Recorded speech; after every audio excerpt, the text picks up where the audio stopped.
Today we will see the fifth PPT of chapter 2 of science part 1, and the name of the chapter is periodic classification of elements. And today's topics are periodic trends in the modern periodic table, and today we are going to study the following two periodic trends, that is valency and atomic size. So let us start with the first topic, periodic trends in the modern periodic table. Now what is the periodic trend in the modern periodic table, that we will see first.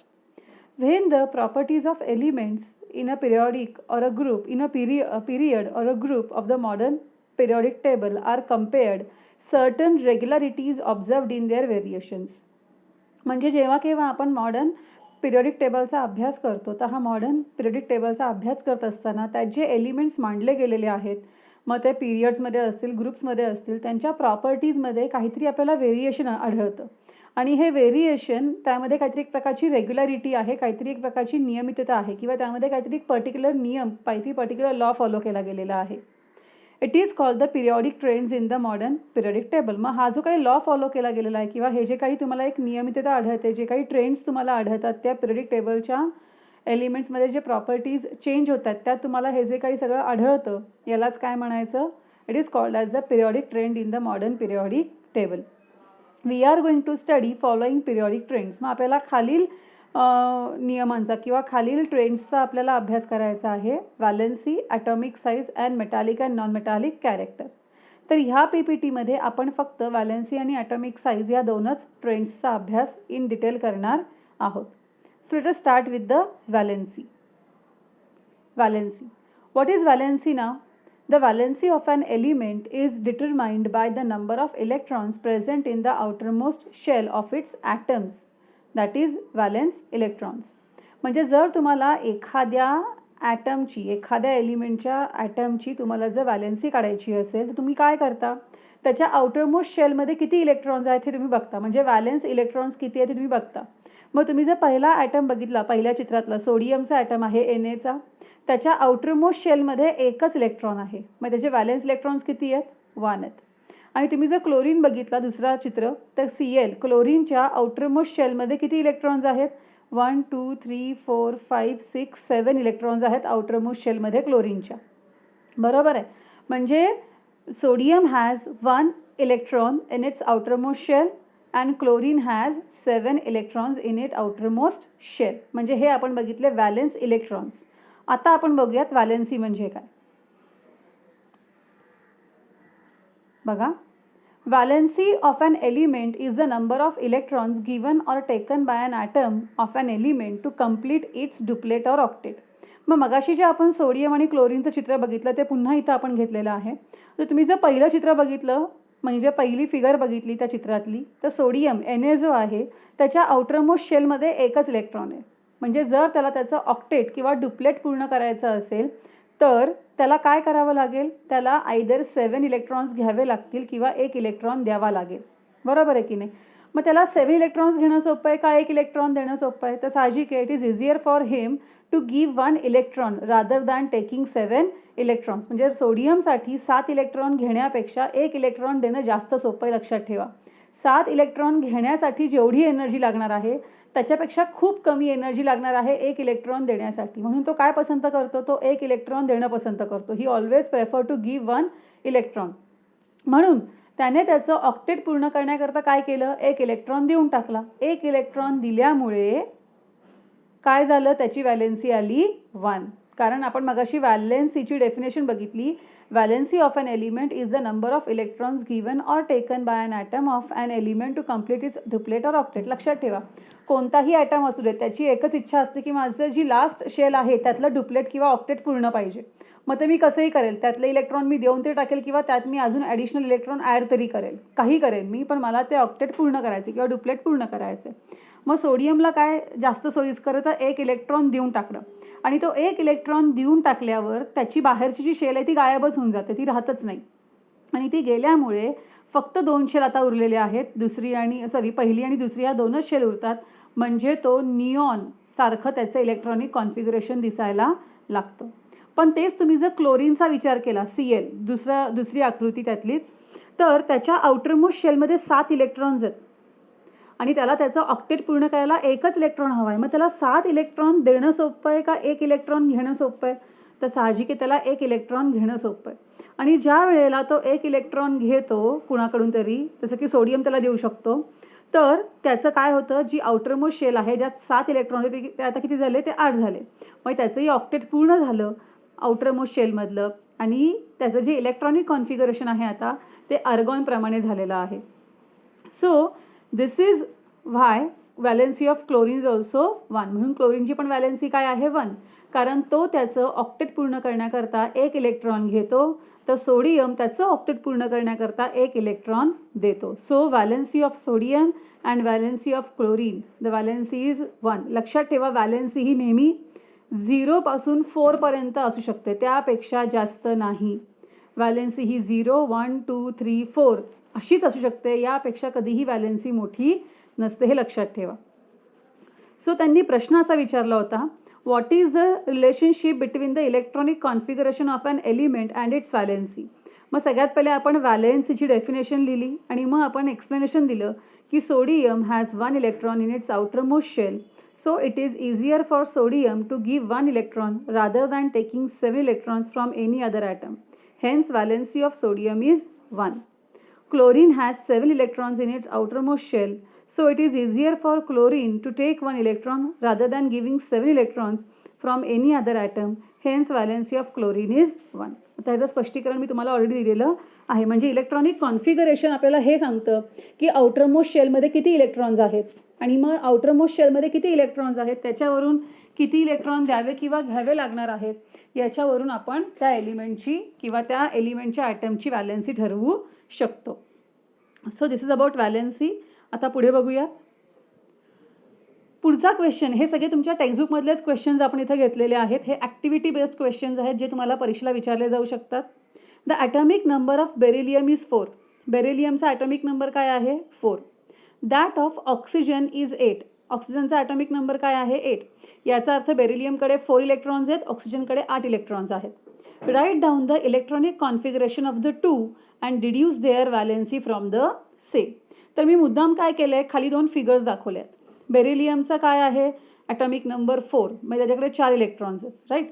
मग beryllium काय करणार आहे, त्या 4 पैकी जे 2 electrons आहेत, those 2 electrons they will be placed into the K shell. म्हणजे ते जे 2 इलेक्ट्रॉन्स आहेत 4 ते के शेलमध्ये असतील आणि उरलेले जे 2 इलेक्ट्रॉन्स आहेत ते एल शेलमध्ये असतील.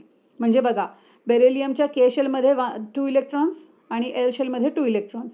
म्हणजे बेरिलियमच्या आउटरमोस्ट शेलमध्ये 2 इलेक्ट्रॉन्स आहेत, म्हणजे त्याला त्याचं ऑक्टेट पूर्ण करायला 6 इलेक्ट्रॉन्स हवे आहेत.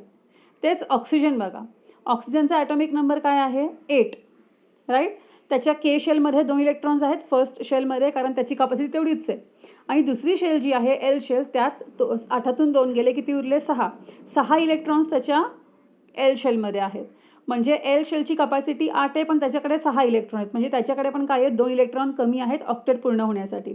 म्हणजे बघा, बेरिलियम 2 इलेक्ट्रॉन ऑक्सिजनला देऊ शकतो, म्हणजे बेरिलियमचं डुप्लेट पूर्ण होईल आणि ऑक्सिजनचं काय होईल ऑक्टेट पूर्ण होईल, बरोबर आहे. म्हणजे बेरिलियम 2 इलेक्ट्रॉन देऊ शकतो, ऑक्सिजन 2 इलेक्ट्रॉन घेऊ शकतो, म्हणून दोघांची पण व्हॅलेन्सी काय असणार आहे 2. मग हेच आपण खाली चार्टमध्ये पण मेन्शन केलेलं आहे. Name of the element beryllium, atomic number 4, electronic configuration 2 and valency is 2 because beryllium can give 2 electrons. आणि oxygen atomic number 8, electronic configuration 2 6, valency is 2 because oxygen has 6 electrons in its outermost shell, so he can accept 2 electrons from any other element. So valency of oxygen is also 2 because he requires 2 electrons to complete its octet. So मगाशी म्हटल्याप्रमाणे valency ही नेहमी काय असते 0 to 4च्या मध्ये असते, हे नेहमी लक्षात ठेवा. 0पेक्षा कमी नसते आणि 4पेक्षा जास्त नसते. So this is the second question.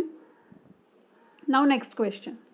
The table is made on the basis of modern periodic table. Write in it the electronic configuration of the first 20 elements.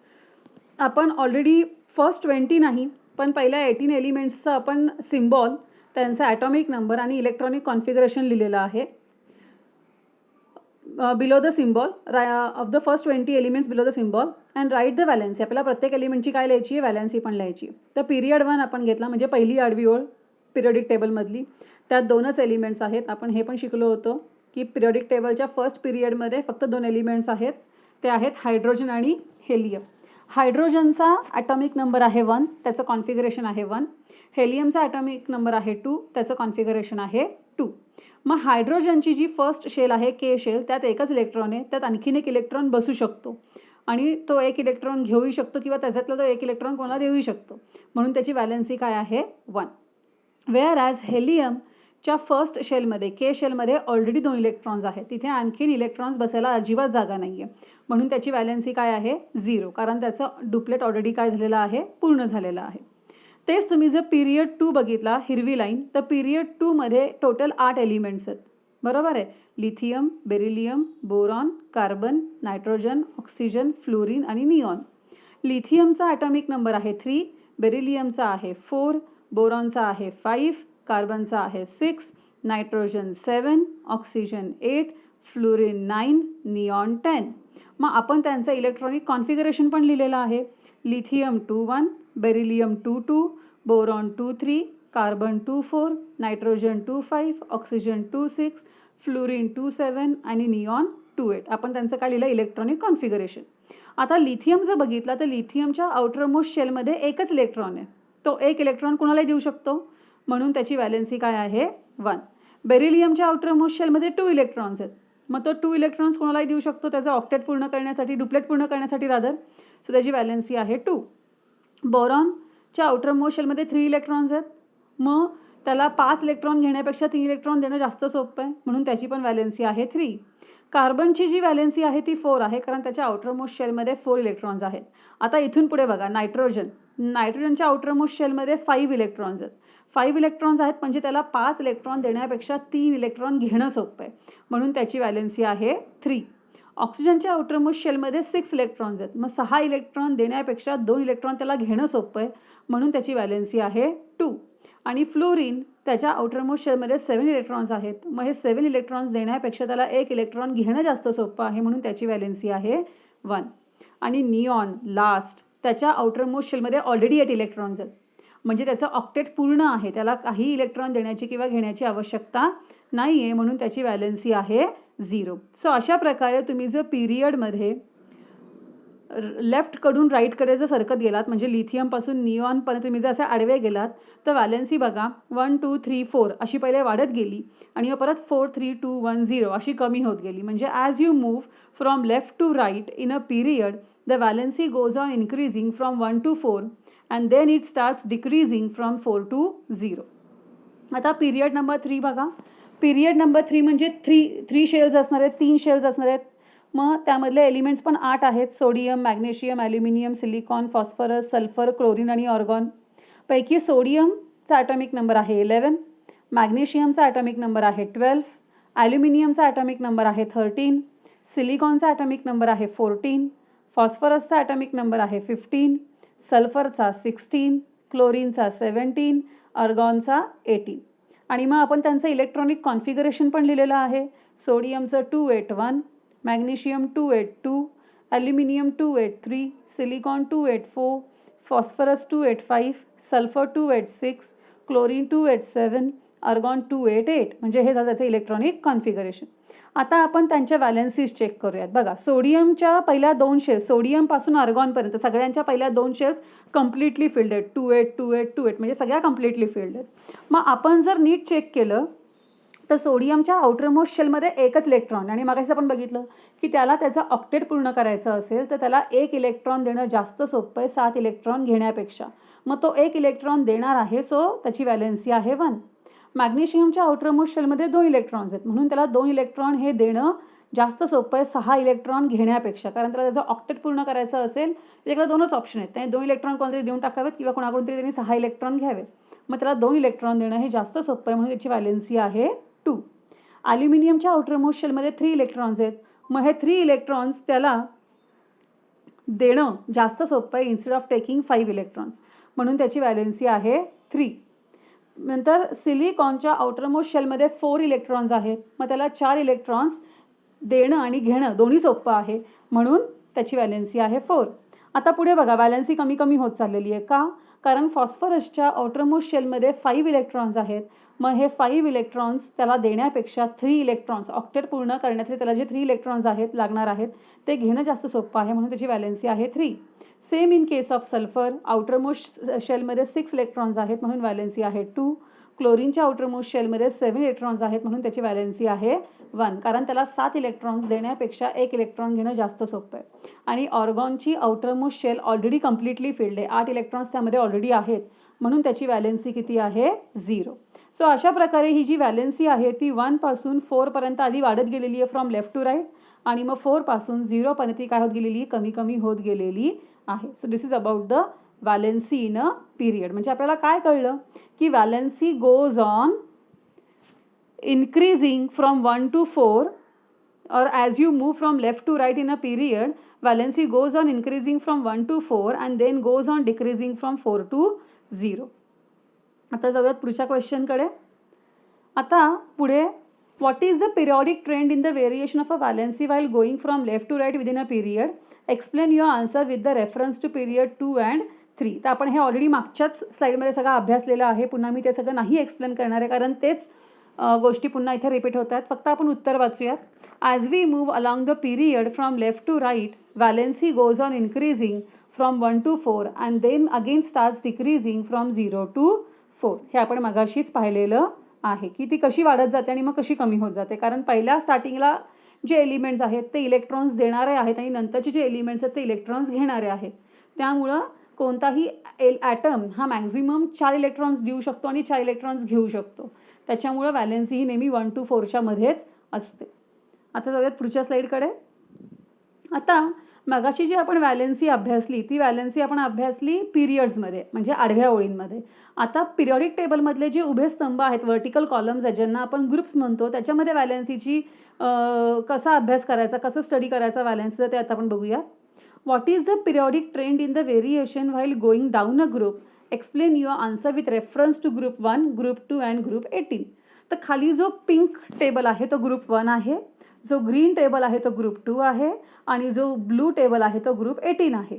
आता ग्रुप 1, ग्रुप 2 आणि ग्रुप 18 मधले आपण पहिले 4 एलिमेंट्स उभे येणारे स्तंभातले ते आपण लिहिलेले आहेत. ग्रुप 1 बघूयात. Hydrogen, lithium, sodium, potassium. प्रत्येकाचा ॲटॉमिक नंबर पण लिहिलेला आहे. हायड्रोजन 1, लिथियम 3, सोडियम 11 आणि पोटॅशियम 19 हे त्यांचे ॲटॉमिक नंबर आहेत. हायड्रोजनचं इलेक्ट्रॉनिक कॉन्फिगरेशन 1 आहे, लिथियमचं 2-1 आहे, सोडियमचं 2-8-1 आहे, पोटॅशियमचं 2-8-8-1 आहे. तुम्ही जर नीट बघितलं तर ह्या प्रत्येकाच्या आउटरमोस्ट शेलमध्ये 1 इलेक्ट्रॉन आहे आणि ह्या प्रत्येकाला 7 त्यांचं जर ऑक्टेट पूर्ण करायचं असेल, हायड्रोजनला डुप्लेट पूर्ण करायचं आहे, लिथियम, सोडियम, पोटॅशियमला ऑक्टेट पूर्ण करायचं आहे. तर लिथियम, सोडियम, पोटॅशियमला त्यांचं जर ऑक्टेट पूर्ण करायचं असेल तर त्यांना प्रत्येकाच्या आउटरमोस्ट शेलमध्ये एकच इलेक्ट्रॉन आहे. मग त्यांना 7 इलेक्ट्रॉन घेण्यापेक्षा तो 1 इलेक्ट्रॉन देणं जास्त सोपं आहे. म्हणून लिथियम, सोडियम, पोटॅशियम ह्या सगळ्यांची व्हॅलेन्सी काय असणार आहे 1. तेच तुम्ही जर ग्रुप 2 बघितला, पहिला एलिमेंट आहे बेरिलियम, मॅग्नेशियम, कॅल्शियम आणि स्ट्रॉन्शियम. बेरिलियम 4 आहे त्याचा ॲटॉमिक नंबर, मॅग्नेशियमचा 12, कॅल्शियमचा 20, स्ट्रॉन्शियमचा 38. आपण त्यांचं इलेक्ट्रॉनिक कॉन्फिगरेशन पण लिहिलेलं आहे. बेरिलियमचं 2-2, मॅग्नेशियमचं 2-8-2, कॅल्शियमचं 2-8-8-2, स्ट्रॉन्शियमचं 2-8-18-8-2. मग तुम्ही जर नीट बघितलं तर हा जो ग्रुप 2 आहे त्या प्रत्येकाच्या आउटरमोस्ट शेलमध्ये 2 इलेक्ट्रॉन्स आहेत. मग ह्यांना 2 इलेक्ट्रॉन आहेत आउटरमोस्ट शेलमध्ये. मग त्यांना त्यांचं जर ऑक्टेट पूर्ण करायचं असेल तर त्यांना 6 इलेक्ट्रॉन्स हवेत.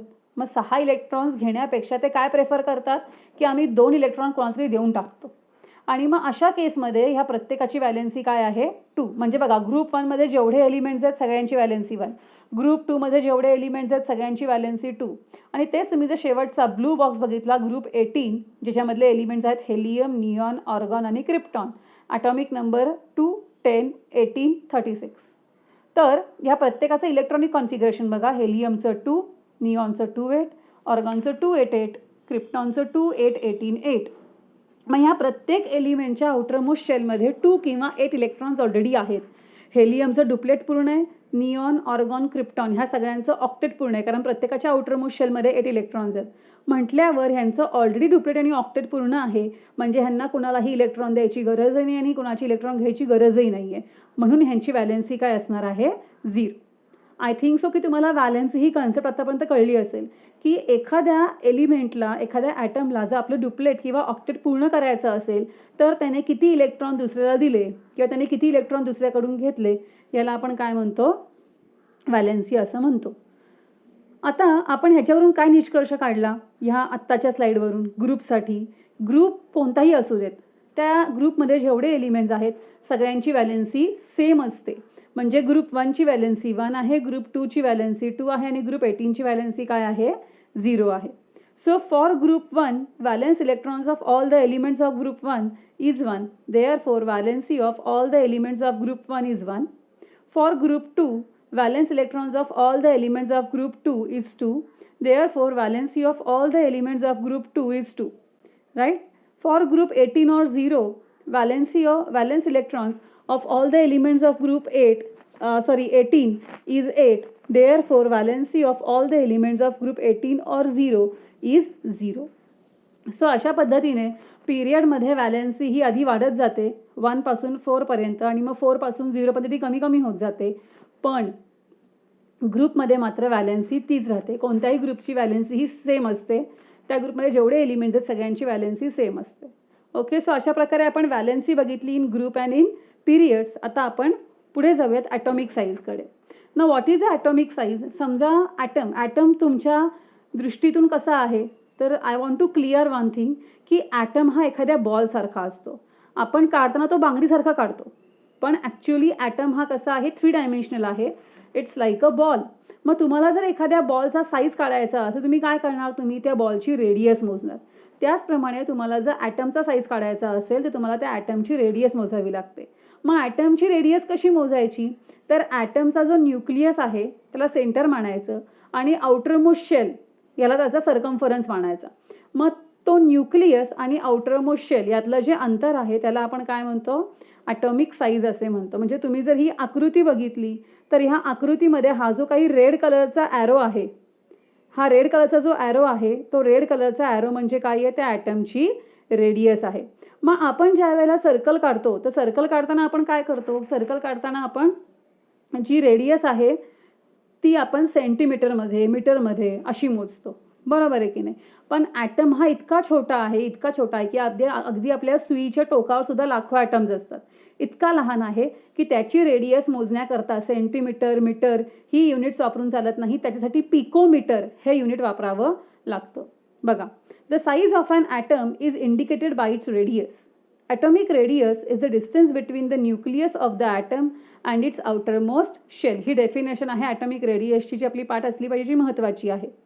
Atomic radius is expressed in the unit picometer, that is pm, which is smaller than a nanometer. म्हणजे नॅनोमीटरपेक्षा पण लहान आहे. बघा, आपली सेल आपण नॅनोमीटरमध्ये मोजतो, सेलची साईज, पण ॲटमची साईज कशामध्ये मोजतात, पिकोमीटरमध्ये मोजतात. 1 picometre is equal to 10⁻⁻12 metre.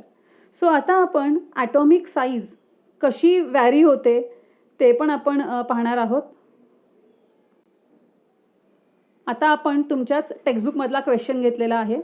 टेक्स्टबुकमध्ये त्यांनी तुम्हाला जो मी पहिला तक्ता दाखवला की नाही, पहिला टेबल दाखवला की नाही, तसं त्यांनी तुम्हाला एक टेबल दिलेला आहे पुस्तकामध्ये. एलिमेंट दिलेले आहेत oxygen, boron, carbon, nitrogen, beryllium, lithium. लक्षात ठेवा, सेकंड आणि थर्ड पिरियड हा खूप महत्त्वाचा आहे तुमच्यासाठी. Element oxygen, boron, carbon, nitrogen, beryllium आणि लिथियम. आणि त्या प्रत्येकाच्यानी तुम्हाला ॲटॉमिक रेडियस दिलेली आहे पिकोमीटरमध्ये, जी ऑलरेडी कॅल्क्युलेटेड आहे. ऑक्सिजनची आहे 66 पिकोमीटर, बोरॉनची आहे 88 picometre, carbon 77 picometre, nitrogen 74, beryllium 111, lithium 152. Okay, आता तुम्हाला त्यांनी काही प्रश्न विचारले. आपल्याला आता ॲटॉमिक रेडियसचा किंवा ॲटॉमिक साईजचा स्टडी करायचा आहे. बघा, पहिला क्वेश्चन आहे, by referring to the modern periodic table find out the period to which the above elements belong. तर माझं इथे उत्तर लिहायचं राहिलं आहे. याचा आन्सर आहे पिरियड 2. सेकंड पिरियडमधले हे सगळे एलिमेंट्स आहेत. सो पिरियड 2 असे तर उत्तर पाहिजे. सेकंड क्वेश्चन आहे, arrange the above elements in decreasing order of their atomic radii. मग त्यांनी तुम्हाला असं विचारलं आहे की हे जे वरती टेबल दिलेलं आहे हे सगळे शफल केलेले एलिमेंट्स आहेत. तर तुम्ही काय करा, त्यांची ॲटॉमिक रेडियसचे आकडे तुम्हाला माहिती आहेत प्रत्येकाचे, तर त्याच्या उतरत्या क्रमाने म्हणजे मोठ्या रेडियसपासून छोट्या रेडियसपर्यंत अशा पद्धतीने त्यांना अरेंज करा. मग ते पण आपण केलं. लिथियम लिहिला पहिले 152, मग बेरिलियम लिहिला 111, मग बोरॉन लिहिला 88, मग कार्बन लिहिला 77, मग नायट्रोजन 74, सगळ्यात शेवटी ऑक्सिजन 66. म्हणजे बघा आपण पिरियडमध्ये लिथियम हा एक्स्ट्रीम लेफ्टला आहे सेकंड पिरियडमध्ये आणि ऑक्सिजन हा एक्स्ट्रीम राईटला आहे. म्हणजे ह्या टोकाला पिरियडमध्ये आडवं जर आपण गेलं तर पहिला लिथियम येतो आणि शेवटी ऑक्सिजन येतो. मग तुम्ही जर बघितलं तर ॲटॉमिक साईज कमी कमी होत चालली आहे. म्हणजे लिथियमची ॲटॉमिक साईज सेकंड पिरियडमध्ये लिथियमची ॲटॉमिक साईज सगळ्यात जास्त आहे आणि ऑक्सिजनची ॲटॉमिक साईज काय आहे, सगळ्यात कमी आहे. बरं, मग असं का झालं? ॲक्च्युली ऑक्सिजनची साईज मोठी पाहिजे, लिथियमची छोटी पाहिजे, कारण लिथियमकडे कमी इलेक्ट्रॉन्स आहेत, ऑक्सिजनकडे जास्त इलेक्ट्रॉन्स आहेत. पण असं नाही होत. लिथियमची साईज सगळ्यात जास्त आहे, ऑक्सिजनची साईज सगळ्यात कमी आहे. असं का झालं? तर ते आपण शेवटच्या प्रश्नात त्याचं उत्तर बघणार आहोत. आधी आपण बाकीच्या काही प्रश्नांची उत्तरं देऊयात. Does this arrangement match with the pattern of second period of the modern periodic table? मग तुम्ही आता ही जी अरेंजमेंट केली दुसऱ्या क्वेश्चनमध्ये, त्यात तुम्ही जी अरेंजमेंट केलेली आहे एलिमेंट्सची, lithium, beryllium, boron, carbon, nitrogen, oxygen, ही सेकंड पिरियडच्या अरेंजमेंट बरोबर मॅच होतीये का? तर ऑफकोर्स होतीये. येस, त्याचं उत्तर आहे. चौथा प्रश्न आहे, which of the above elements have the biggest and the smallest atom? मग यामध्ये बिगेस्ट ॲटम कोणाचा आहे आणि स्मॉलेस्ट ॲटम कोणाचा आहे? Lithium has the biggest radius and oxygen has the smallest radius. मग सगळ्यात मोठी रेडियस कोणाची आहे? लिथियमची आहे. आणि सगळ्यात लहान कोणाची आहे? त्याच्यात तर ऑक्सिजनची आहे. मग असं का झालं? हा प्रश्नाचं उत्तर आपल्याला पुढे मिळणार आहे.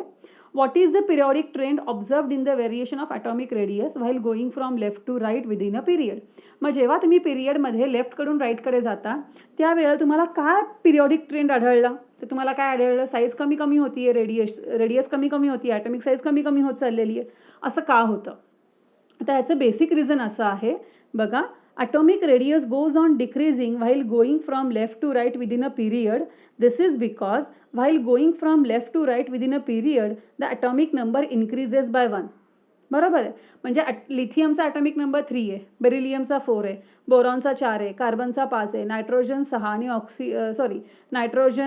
लिथियमचा 3, boron 4, beryllium 4, boron 5, carbon 6, nitrogen 7 आणि ऑक्सिजन 8 असे यांचे ॲटॉमिक नंबर्स. म्हणजे ॲटॉमिक नंबर एक एकने वाढतोय.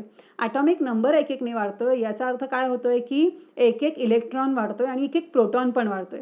प्रोटॉन कुठे असतात? न्यूक्लियसमध्ये. म्हणजे न्यूक्लियसवर पॉझिटिव्ह चार्ज आहे. आणि इलेक्ट्रॉन कुठे असतात? न्यूक्लियसच्या भोवती ते ऑर्बिट्समध्ये फिरत असतात. बरोबर आहे की नाही? मग काय होतं की हा जो न्यूक्लियस आहे त्याच्याकडे पॉझिटिव्ह चार्ज आहे, इलेक्ट्रॉनकडे निगेटिव्ह चार्ज आहे. त्यामुळं तो जो न्यूक्लियस आहे तो त्या इलेक्ट्रॉन्स स्वतःकडे खेचण्याचा प्रयत्न करतो. आणि स्वतःकडे खेचत असताना जितके प्रोटॉन्स जास्त असतील त्याच्या न्यूक्लियसमध्ये तितके जास्त बाहेरचे इलेक्ट्रॉन्स आतमध्ये खेचले जातात. हे खूप महत्त्वाचं की जितके जास्त आतमध्ये प्रोटॉन्स असतील तितके जास्त ते इलेक्ट्रॉन्स बाहेरच्या आतमध्ये खेचले जातात.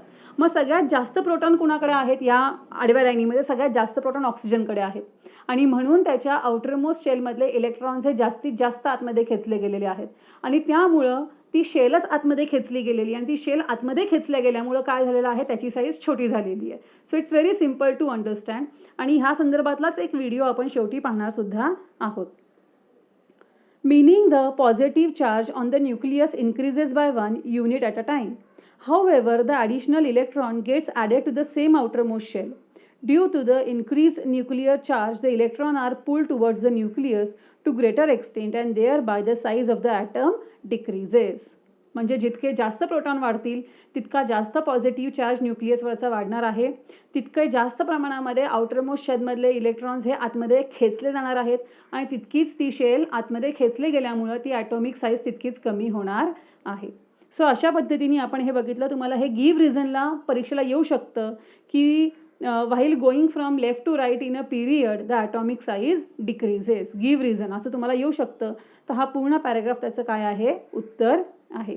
आता हे आपण बघितलं पिरियडमध्ये की ॲटॉमिक साईज कशी कमी कमी होत जाते.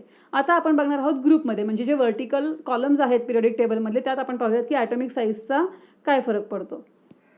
बघा आता आपण काय केलेलं इथे फर्स्ट पिरियड आपण घेतला. जी तुम्हाला ब्लॅक कलरची टेबल दिसत की नाही, तर पहिला टेबल बघा. नेम ऑफ द एलिमेंट काय आहे? पोटॅशियम आहे, सोडियम आहे, रुबिडियम आहे, सीशियम आहे, लिथियम आहे. त्यांची ॲटॉमिक रेडियस पण दिलेली आहे 231, 186, 244, 262, 152. आता क्वेश्चन्स बघा. By referring to the modern periodic table find out the group to which the above elements belong. मग हे सगळे एलिमेंट्स कोणत्या ग्रुपमधले आहेत? तर हे सगळे ग्रुप 1 मधले एलिमेंट्स आहेत. Arrange the above elements vertically downwards in an increasing order of their atomic radii. मग त्यांच्या त्रिज्येच्या चढत्या क्रमाने, त्यांच्या रेडियसच्या चढत्या क्रमाने तुम्हाला त्यांनी ते एलिमेंट्स मांडायला सांगितलेले आहेत. मी ॲरो दाखवला, याचा अर्थ जो दुसरा टेबल आहे खालचा टेबल ते त्याचा आन्सर आहे. Name of the element lithium, radius 152, sodium 186, potassium 231, rubidium 244 आणि सीशियम 262. तर आपण हे काय केले, रेडियसच्या चढत्या क्रमाने असेंडिंग ऑर्डरमध्ये आपण हे एलिमेंट्स अरेंज केलेले आहेत. Does this arrangement match with the pattern of the group 1 of the modern period table. मग हे जे एलिमेंट आपण वर्टिकली असे खाली खाली अरेंज केलेले आहेत, वर्टिकली डाऊनवर्ड, तर ती अरेंजमेंट एलिमेंट्सची म्हणजे lithium, sodium, potassium, rubidium, caesium ही जी अरेंजमेंट आहे ती पिरियडिक टेबलच्या ग्रुप 1 बरोबर मॅच करते का, सेम आहे का ही? तर येस, ऑफकोर्स ही आहे. Which of the above elements have the biggest and the smallest atom. मग सगळ्यात छोटा ॲटम कुणाचा आहे? लिथियमचा आहे. सगळ्यात मोठा ॲटम कुणाचा आहे? तर सीशियमचा आहे. मग आता हे जे आपल्याला आढळते हे कशामुळे आढळते, असं का बरं झालं? मगाशी आपण काय बघितलं की पिरियडमध्ये लेफ्ट टू राईट जाताना ॲटॉमिक साईज कमी कमी होत जातोय, पण ग्रुपमध्ये मात्र वरून खाली जाताना ॲटॉमिक साईज वाढत जातोय. असं का बरं होतंय? सिम्पल लॉजिक आहे. ज्या वेळेला तुम्ही ग्रुपमध्ये वरून खाली जाता त्यावेळेला एक एक नवीन शेलच ॲड होते. म्हणजे तुम्ही जर पिरियड 1 घेतला, पिरियड 1 मध्ये जो ग्रुप 1चा एलिमेंट आहे त्याच्याकडे एकच शेल आहे, राईट. मग तुम्ही जर लिथियम घेतला तर लिथियमकडे 2 शेल्स आहेत, सोडियमकडे 3 शेल्स आहेत, पोटॅशियमकडे 4 शेल्स आहेत, रुबिडियमकडे 5 शेल्स आहेत, सीशियमकडे 6 शेल्स आहेत. म्हणजे ह्यांच्याकडे एक अख्खी शेलच नवीन वाढतीये, त्याच्यामुळे त्यांची साईज पण काय होणार आहे? वाढणार आहे. बघा, while going down the group the atomic size goes on increasing. This is because while going down a group a new shell is added. Therefore the distance between the outermost electron and the nucleus goes on increasing. As a result of this the atomic size increases in spite of increased nuclear charge. म्हणजे जरी nuclear charge वाढला, जरी positive electron वाढले nucleus मधले, तरी सुद्धा एक अख्खी नवीन शेल ॲड झाल्यामुळं नक्कीच काय होणार आहे किंवा शुअरली काय होणार आहे की ॲटॉमिक साईज ही डाऊन द ग्रुप वाढणार आहे. तर हे आपण बघितले periodic trends in modern periodic table with respect to valency and atomic size. Okay, so now let us see the video. ही आपण चित्र घेतलेलं आहे हे की ॲटॉमिक साईज कशी लहान लहान होत चालली. बघा, त्यांनी काय म्हणलं आहे, ॲटॉमिक साईज डिक्रीजेस. त्यांनी जो आडवा आरो दाखवलेला आहे, ॲटॉमिक साईज डिक्रीजेस. म्हणजे बघा, तुम्ही जर सेकंड पिरियड बघितला, लिथियम बेरिलियम म्हणजे येल्लो कलरचा, तिसरी ओळवरून लिथियम, बेरिलियम, बोरॉन, कारण बघा ॲटॉमिक साईज लहान लहान होत चाललेली आहे. तिसरा पण पिरियड बघा, sodium, magnesium, aluminium, silicon, phosphorus, sulphur, chlorine, लहान लहान होत चाललेली आहे ॲटॉमिक साईज. आणि तेच तुम्ही वर्टिकली बघितलं, ग्रुपमध्ये बघितलं, ग्रुप 1 तुम्ही जर बघितला त्यांनी काय त्या ॲरोमध्ये त्यांनी काय लिहिलेलं आहे, ॲटॉमिक साईज इन्क्रीज. म्हणजे हायड्रोजनपेक्षा लिथियम मोठा आहे, लिथियमपेक्षा सोडियम मोठा आहे, सोडियमपेक्षा पोटॅशियम मोठा. सो अशा प्रकारे ॲटॉमिक साईज काय होत जाते, वाढत जाते डाऊन द ग्रुप, आणि ॲटॉमिक साईज डिक्रीज होत जाते अक्रॉस द पिरियड. सो आता आपण याच्यावरचा एक व्हिडिओ पाहूयात. When we visualize an atom, we frequently think of the electrons traveling in fixed orbits around the nucleus. However, it's important to remember हा लिथियमचा item आहे बरं का, 3 इलेक्ट्रॉन्स आहेत त्याच्यामध्ये. These orbitals are not well-defined boundaries. They simply illustrate the probability distributions of where the electrons are most likely to be found. Atomic orbitals come in a wide array of complex and beautiful shapes depending on their electron configurations. Although the shapes of atomic orbitals are diverse, we're going to use a simplified model to explore how and why the atomic radius changes. The atomic radius is a measure of the typical distance from the center of the nucleus to the boundary of the surrounding cloud of electrons. It's affected by the number of protons and electrons that make up an atom. Both change in predictable ways throughout the periodic table. Let's take a look at group trends first. As you travel down a group, you are adding electrons to energy levels that are farther away from the nucleus. All elements in group 1 have one valence electron, but different electron configurations based on their period. Hydrogen is in the first period, which means it has 1 electron shell. Its atomic number is 1, which means a neutral atom of hydrogen has 1 electron. Lithium is in period 2, which means it has 2 electron shells. बघा, एक shell वाढली आता इथे. So a neutral lithium हायड्रोजनकडे ion's एकच shell होती, लिथियमकडे configuration 2 shells looks आहेत. like this. Sodium has 3 electron shells. 3 Its shells आहेत atomic बघा, number एक is शेल पुन्हा 11, वाढली. so a neutral atom has 11 electrons. As you continue down the group, the atomic radius continues to increase due to the increase in electron shells. Now let's examine trends across periods. As you are traveling across a period from left to right, the atomic radius decreases due to the effective nuclear charge and electron shielding. We're going to compare lithium and beryllium to gain a better understanding of how these processes affect atomic radius. Lithium has an atomic number of 3. This means a neutral atom of lithium will have 3 protons and 3 electrons. There are 2 electrons in the inner shell and 1 in the outer shell. The positively charged protons pull in the negatively charged electrons. At the same time, the inner shell electrons repel the outer shell electrons because they have the same charge. This is called electron shielding. When we move from lithium to beryllium, we gain 1 proton and 1 electron. It's important to note that outer shell electrons do not shield the other electrons. That means that beryllium has the same number of electrons shielding as lithium does. However, beryllium does have a higher effective nuclear charge because of that additional proton. This increased positive charge in the nucleus causes electrons to be pulled in more strongly, resulting in a smaller atomic radius. So as you continue to travel across the period, the atomic radius continues to decrease. As you can see from the examples provided, the atomic radii change in predictable ways throughout the periodic table. So अशा प्रकारे आपण हा video पाहिलेला आहे. I hope सगळ्यांना हा video आवडला असेल आणि सगळ्यांना हे 2 पिरियॉडिक ट्रेंड्स नक्कीच कळाले असतील.